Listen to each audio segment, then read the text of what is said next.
ఆయన ఒక మహానటుడు అని నేను ప్రత్యేకంగా చెప్పాల్సిన పని లేదు. ఒక దశకంలో నేను, కోట శ్రీనివాసరావు, బాబు మోహన్ మేము ముగ్గురం ప్రతి సినిమాలో ఉండేవాళ్ళం.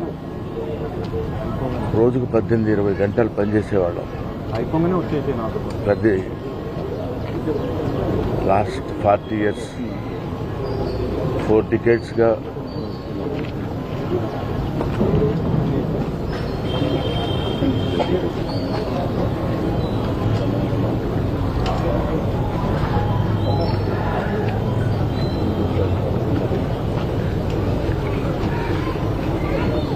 అరే ఒరే అనుకుంటూ కలిసి ఉన్నాం.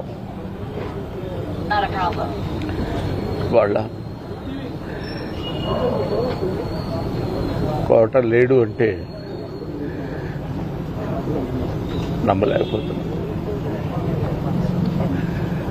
నటన ఉన్నంత కాలం కోట ఉంటాడు. వాడుకు నటరాజపోతుంది, మహానుభావుడు. ఏ విషయాన్నైనా నిర్మోహాటంగా మాట్లాడే వ్యక్తి. అటువంటి వ్యక్తిని కోల్పోవడం భారతదేశానికే, నటనా లోకానికే తీరని లోటు.